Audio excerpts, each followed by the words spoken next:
और मैंने देखा है इंडिया की मुझे सबसे अच्छी बात यही लगती है कि किसी भी कंट्री में कोई ज्यादती हो, कोई जुल्म हो, कोई सितम हो, जैसे कि बांग्लादेश का भी हमने सुना था कि इंडिया ने आवाज़ उठाई थी, तो ये लाजमी अपनी आवाज़ बुलंद करता है हक के। अस्सलाम वालेकुम, नमस्ते, सत श्री अकाल, कैसे हैं आप लोग? उम्मीद करती हूँ ठीक होंगे, खुश होंगे। मैं हूँ हदीका अली और मेरे साथ हैं तारिक नियाजी। अस्सलाम वालेकुम, नमस्ते, सत श्री अकाल। उम्मीद करता हूँ ठीक होंगे, खुश होंगे। दोस्तों, जहाँ रहे खुश रहे, माँ बाप का ख्याल करें, क्योंकि माँ बाप हैं तो सब कुछ है।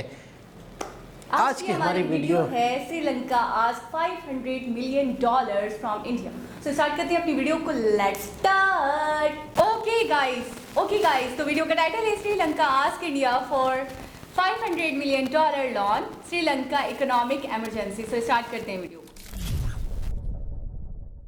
नमस्कार and I welcome you all to world affairs. मैं हूं प्रशांत धवन। नाउ रिसेंटली आपने ऐसे आर्टिकल्स पढ़े होंगे कि श्रीलंका ने इंडिया से मांगे हैं $500 मिलियन फ्यूल परचेज करने के लिए। ये इंडियन रुपीस में रफली हो गए करीब 3,800 करोड़ इंडियन रुपए। नाउ श्रीलंका यहाँ पर ये कह रहा है कि ये पैसा हमको दे दो लाइन ऑफ क्रेडिट के रूप में। मतलब कि ये सॉफ्ट लोन इस तरीके से काम करेगा कि इंडिया जो ये पैसा है ये देगा श्रीलंका को, और श्रीलंका इस पैसे का कुछ और परचेज नहीं कर सकता। ऐसा नहीं है कि ये पैसा ये चाइना को दे देंगे या फिर किसी और कंट्री को दे देंगे।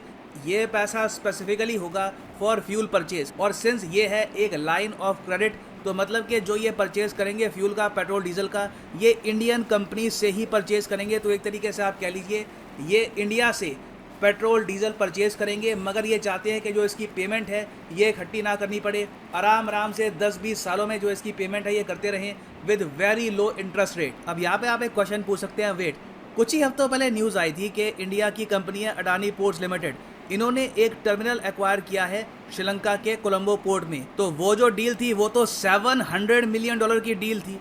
तो 700 मिलियन से भी इनका काम नहीं चला, अब इनको 500 मिलियन और चाहिए। देखो वो डील अलग टाइप की डील है। उस डील के अंडर क्या होगा कि अडानी पोर्ट्स कोलंबो पोर्ट का जो एक टर्मिनल है इसको बिल्ड करेगा, उसको ऑपरेट करेगा, और फिर बाद में कई सालों के बाद इसको ट्रांसफ़र करेगा श्रीलंका की सरकार को। तो जो ये अडानी वाले $700 मिलियन थे ये इमीडिएट बेसिस पर नहीं मिलेंगे श्रीलंका की सरकार को, इसमें टाइम लगेगा, इसमें कई इन्वेस्टमेंट्स भी हैं। आराम से पैसा पहुँचेगा श्रीलंका की सरकार के पास। नाउ श्रीलंका को इमीडिएट बेसिस पर अभी के लिए चाहिए पैसा, क्योंकि आपको पता होगा, इस पर मैंने वीडियो भी बनाई थी, श्रीलंका आज के समय फेस कर रहा है एक इकोनॉमिक इमरजेंसी। इनकी सरकार ने रिसेंटली फूड इमरजेंसी तो घोषित करी दी थी, और साथ साथ में ये भी कहा था कि कंट्री आज के समय अपने इतिहास के सबसे ज़्यादा ख़राब इकोनॉमिक क्राइसिस को फेस कर रहा है। आपको पता होना चाहिए कि श्रीलंका को आज़ादी मिली थी 1948 में, तब से लेकर अब तक आप अगर देखो तो ऐसा इकोनॉमिक संकट श्रीलंका ने कभी भी फेस नहीं किया। इनकी सरकार के पास पैसा है नहीं कुछ परचेज करने के लिए, पेमेंट्स करने के लिए। तो यहाँ पे मैं आपसे पूछना चाहूँगा कि क्या आपके हिसाब से इंडिया को ये हेल्प करनी चाहिए श्रीलंका की या फिर नहीं? मगर आगे बढ़ने से पहले यहाँ पे आपसे क्वेश्चन पूछूंगा। देखो, इंडिया के line of credit soft loan बहुत ज़्यादा न्यूज़ में है। हाल ही में इंडिया ने एक सेंट्रल एशियाई कंट्री को $200 मिलियन का लाइन ऑफ क्रेडिट ऑफर किया था। आपको बताना है कि ये देश कौन सा है, कजाकिस्तान, किर्गिस्तान, तजिकिस्तान या फिर उज्बेकिस्तान। इस पर मैंने एक वीडियो भी बनाई थी, तो आंसर करिए कमेंट सेक्शन में। सही आंसर मैं आपको दे दूंगा वीडियो के एंड में। अब देखो, श्रीलंका के जो संकट है ना, इनकी बहुत सारी लेयर्स है। पहले मैं चाहता हूँ जो बेसिक लेयर्स है ये आपको पता लग जाए, तब आप समझ पाएंगे कि इसका सोल्यूशन क्या हो सकता है और इंडिया कैसे श्रीलंका की जेन्युइन तरीके से हेल्प कर पाएगा।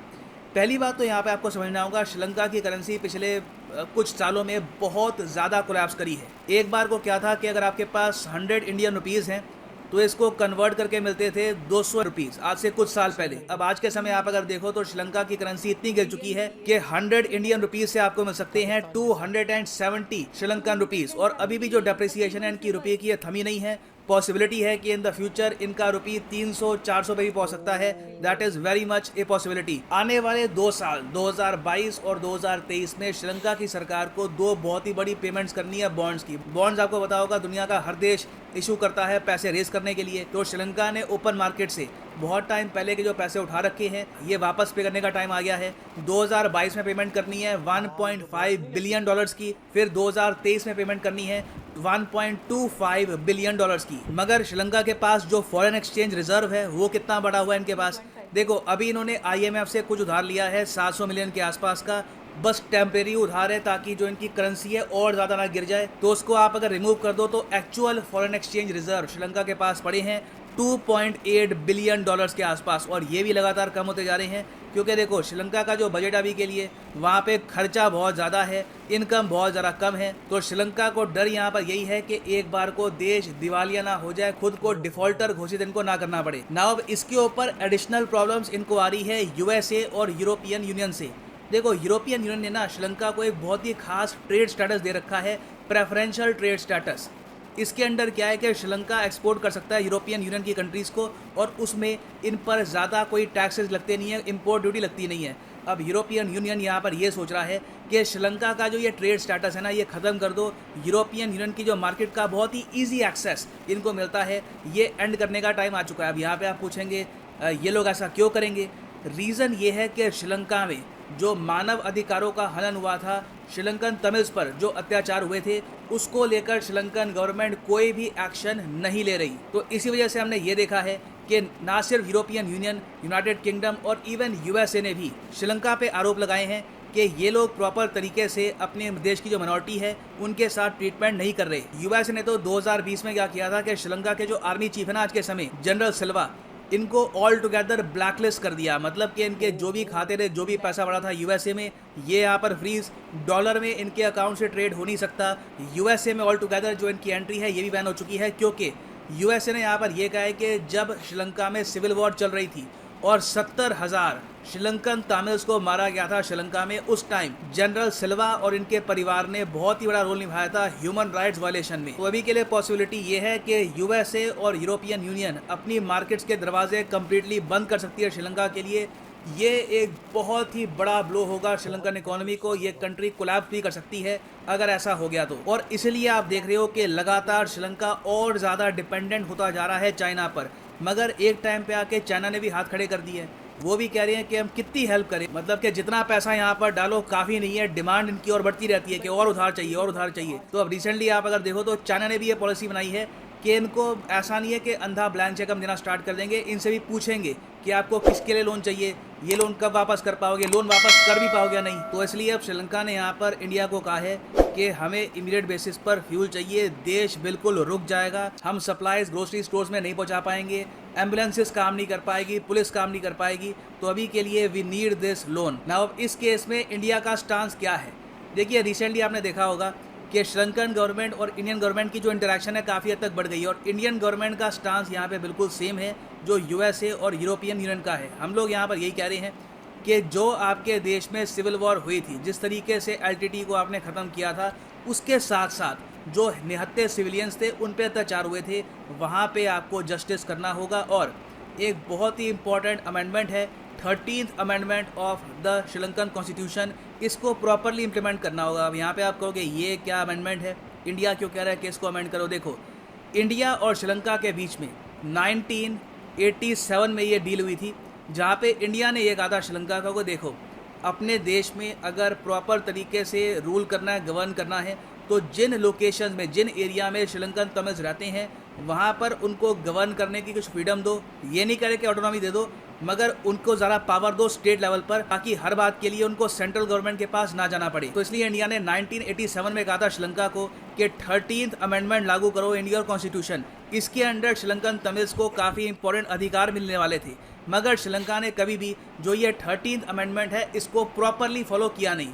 इंडिया आज भी ये कह रहा है कि फुल इम्प्लीमेंटेशन करो 13th अमेंडमेंट की, और मेरे ख्याल से इंडिया का स्टांस यहाँ पर ये होना चाहिए कि अगर हम आपकी हेल्प करते हैं तो श्रीलंकन तमिल्स को भी आप प्रॉपर तरीके से ट्रीटमेंट दीजिए। जो उन पर जुल्म हुए थे, जो अत्याचार हुए थे, जिन लोगों ने अत्याचार किए थे, उनको प्रॉपर तरीके से सजा दो, चाहे आपके आर्मी जनरल भी क्यों ना हो, ऑफिसर्स भी क्यों ना हो, जस्टिस मस्ट बी सर्व्ड। तो आने वाले समय में आप देखोगे कि इंडिया श्रीलंका जो रिलेशंस हैं उनमें जो ये 13th अमेंडमेंट है इसका काफ़ी मेंशन किया जाएगा। ना मैं आपसे यहाँ पर एक क्वेश्चन पूछूंगा कि इसके बावजूद क्या आप मानते हैं कि इंडिया को ये सॉफ्ट लोन प्रोवाइड करना चाहिए श्रीलंका को, या फिर आप मानते हैं कि नहीं, हम ऑलरेडी इनकी काफ़ी हेल्प कर चुके हैं और हेल्प करने की आवश्यकता नहीं है? लिखिएगा इसके बारे में कमेंट सेक्शन में, मैं जानना चाहूँगा आपका ओपिनियन। ना वापस आते हैं उस क्वेश्चन पे जो मैंने आपसे पूछा था कि इंडिया ने रिसेंटली दिए थे $200 मिलियन किस सेंट्रल एशियन कंट्री को as a line of credit.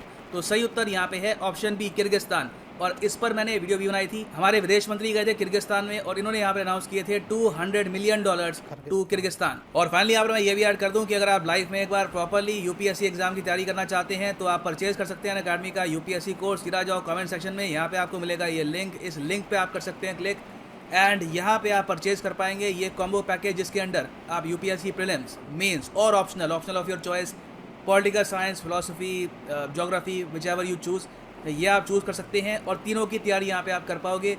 ये जो दोनों कोर्सेज हैं ऑप्शनल और प्रीलिम्स मेंस के, अलग अलग आप अगर परचेज करते हो तो 15,000 रुपीज़ आपको एक्स्ट्रा पे करने होंगे, तो एक तो यहाँ पे आपको डिस्काउंट मिलता है। उसके अलावा एडिशनल डिस्काउंट आपको मिलेगा अगर आप यहाँ पे कोड यूज़ करते हैं PD10, the prices will fall even more. तो 2500 रुपये से भी कम में आप यूपीएससी प्रीलिम्स, मेंस और ऑप्शनल की तैयारी कर पाएंगे। जो 36 महीने का कोर्स है, it can be quite useful अगर आप एक कॉलेज स्टूडेंट हैं, अभी आपके पास टाइम है, 2-3 साल का आपका प्लान है अभी, ठीक है, यूपीएससी की तैयारी करनी है, तो you can go for the 36 month course as well. और जो वीडियो लेक्चर्स हैं यहाँ पर, ये आप देख पाएंगे फ़ोन पे, कंप्यूटर पे, टैबलेट पे, व्हेरेवर यू वांट। सो इसी नोट के साथ ये है वीडियो कांत। Thank you for listening and as always God bless you all. जी जनाब, इसका मतलब ये है कि असल में ये होता क्या है, होता ये है कि बहुत ही ज़्यादा मुसलसल किस्म की गलत पॉलिसीज़, बहुत ही ज़्यादा मुसलसल अपनी माइनॉरिटी के साथ जुल्म। अच्छा, माइनॉरिटी के साथ जुल्म हुआ तो गवर्नमेंट ने क्यों एक्शन नहीं लिया? क्या आपको क्या लॉजिक समझ में आती है? बड़ी बड़ी मतलब असर रसूख वाली हस्तियाँ ठीक है ना, जिनकी वजह से गवर्नमेंट को सब फ़ायदा हो रहा होगा या जिनकी वजह से गवर्नमेंट खड़ी होगी।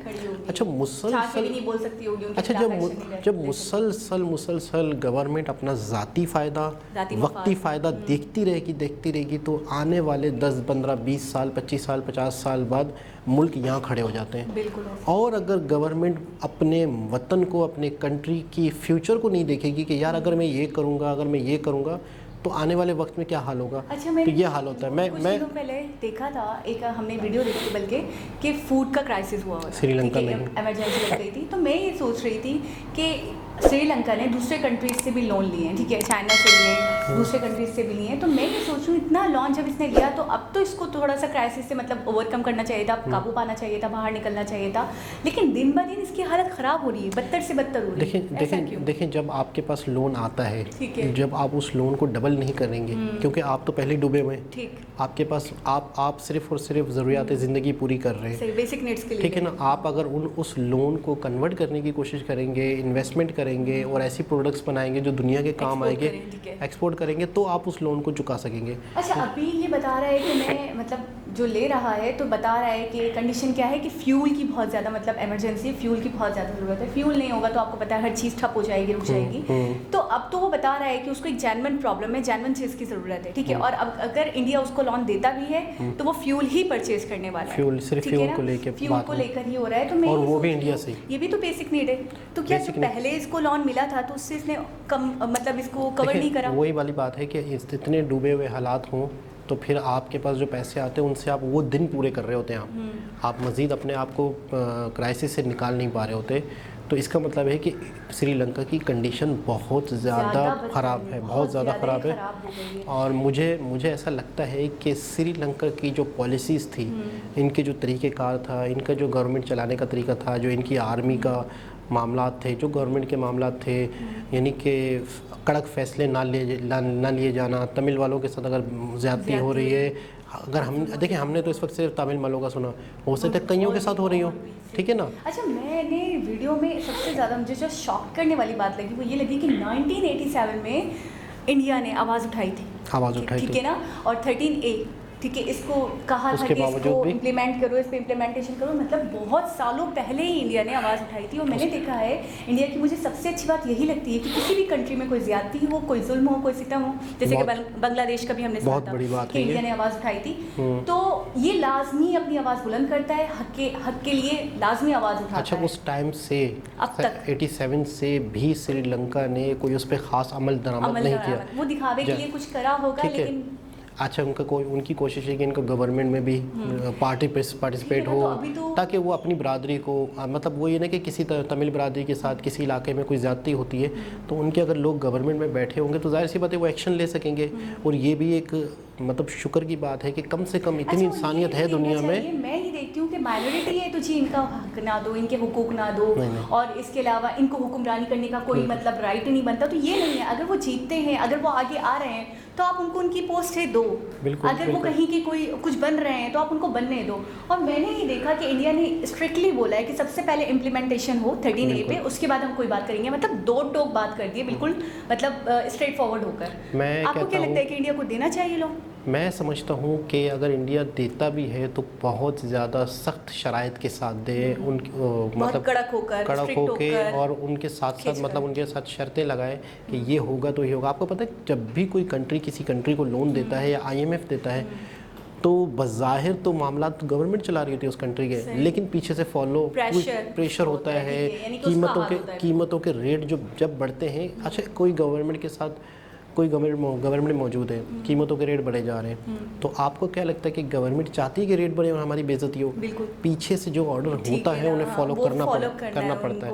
लेकिन मैं टोटल ओवरऑल इस वीडियो से ये मतलब नतीजा निकालता हूँ कि जितनी भी जो पॉलिसीज़ पिछले 10, 15, 20 साल में श्रीलंका की रही हैं, पाकिस्तानी गवर्नमेंट, पाकिस्तान के जो पॉलिसीज़ मेकर हैं पूरा उसको स्टडी करें। ठीक है, बालातर नहीं है पाकिस्तान की हालत, इससे बिल्कुल मैं कहता हूँ कि ये मैं सिर्फ इतना कहूँगा कि ये हालात आने की बेसिक वजह अगर इन शॉर्ट में बताऊँ, वक्ती तौर के ज़ाती मफादात गवर्नमेंट के, अच्छा, हमारे हुक्मरानों के। एक मिसाल है कि लाजमी है कि हम नुकसान उठाकर ही सीखें। हम दूसरों की लाइफ से भी, दूसरों की ज़िंदगी से, दूसरे कंट्रीज़ को देखकर भी तो नसीहत हासिल कर सकते हैं। कि हमारे ऊपर भी क्राइसिस आए तभी हम सीखें और अपने रास्ते हम सीधे कर लें। बिल्कुल। तो एक बहुत ही इन्फॉर्मेटिव वीडियो ख़ास तौर पे पॉलिसीज़ मेकर जो पाकिस्तान में बैठे हुए हैं उनके लिए उनको देखनी चाहिए। तो उम्मीद करते हैं आज की वीडियो भी आपको अच्छी लगी होगी। दोबारा किसी और वीडियो के साथ आपसे मुलाकात होगी। जब तक के लिए अल्लाह।